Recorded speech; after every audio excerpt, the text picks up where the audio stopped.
네네. 그 수혁이 그 인비라는 존재를 끌어안고 다시 태어나는 시점이라고 생각을 했어요. 그래서 그 작은 욕조가 마치 엄마의 자궁 속에서 인비라는 존재를 앞에 놓고 수혁도 다시 태어난다라는 이미지로 생각을 했거든요. 그래서 이제 그런 세팅을 설정을 했던 거죠. 그럼 이제 김남길 배우께 여쭤보겠습니다. 그 이번 작품에 이제 우진이라고 하는 캐릭터가 뭐랄까 우리가 이제 영화에서 말하자면 장르 영화에서 이제 꽤 봤던 그 어떤 그 미성숙한 킬러라고 해야 되나요? 그런 모습일 수가 있는데 그 김남길 배우가 연기하는 그 캐릭터는 정말 지금까지 정말 못 본 캐릭터라는 생각이 들었어요. 그러니까 뭐 행동 양식부터 어떻게 보면은 되게 유약하고 되게 좀 못됐기도 하고 굉장히 여러 가지가 복합적으로 얽혀 있는 캐릭터여서 이 톤 앤 매너를 잡는데 굉장히 힘드셨겠다는 생각을 하면서 여러 인터뷰를 찾아보니까 그 조카가 즐겨보는 애니메이션에서 뭔가 좀 영감을 얻었다라는 말씀을 하신 걸 보고 굉장히 좀 인상적이었거든요. 그래서 이 질문 좀 드리고 싶었습니다. 근데 그 조카 같은 건 브레드 그 식빵 아저씨라는 애니메이션인데, 네. 다들 아세요? 그걸 즐겨보세요 혹시?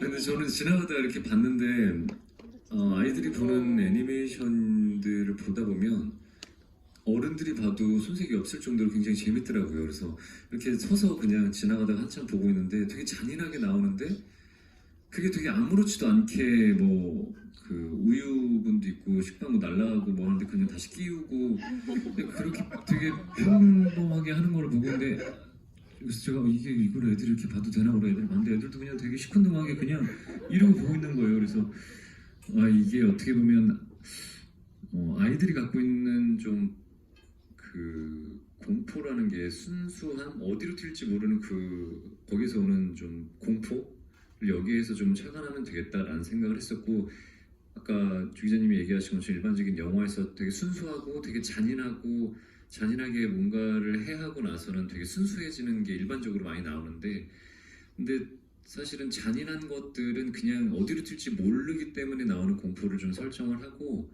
근데 여기서 우진이는 그걸 뺀 것 같아요. 좀 잔인한다라는 것들에 대해서 누군가를 되게 잔인하게 뭐 물론 폭탄을 통해서 죽이긴 하지만 그 행위 자체를 직접 하지는 않으니까 거기에서 조금 잔인한성을 좀 빼고 그걸 가지고 가자라고 이제 설정을 잡은 것들도 있고 그리고 제일 결정적인 건 이제 감독님이랑 얘기하다 감독님이 제가 하는 걸 이렇게 가만히 보시다가 평상시에도 남길이가 나한테 평상시에 하는 애티튜드나 남길이가 갖고 있는 그 나에 대한 어떤 행위 이런 것들을 그냥 이렇게 캐릭터에 녹이면 어떨까 이런 얘기를 하셔가지고 그땐 제가 이렇게 여러분들한테 멀쩡하게 얘기하는 게 아니라 저요? 뭐 그냥 이런 식으로 얘기가 그거를 그냥 조금 표현했으면 좋겠어서 네 그냥 이렇게 얘기를 했는데 그렇게 얘기하시면서 캐릭터를 좀 잡는데 도움을 많이 받았던 것 같아요. 그리고 모니터나 우리가 후시를 할 때도 이게 어떤 좀 현장이랑 달랐던 게 오케이 아니면 컷 한 번만 다시 할게요 아니면 좋았어요 이런 게 아니라 이렇게 연기를 하고 모니터를 이렇게 보면 감독님이 이제 이렇게 웃으면 그게 웃긴 거예요. 그러니까 캐릭터에 대해서 완성을 가져갈 때 이 어떤 거를 어떻게 고민을 해보고 완성도를 가져갈까라고 하는 것들을 현장에서 이제 감독님을 이렇게 쳐다보면 그러면 이제 이게 캐릭터가 잘 만들어지고 있구나 이렇게 해서 많이 기대해서 갔던 것 같아요. 배우들은 그 웃음이 뭔가 어떤 신뢰의 웃음 같은 거기도 한가 보네요. 네.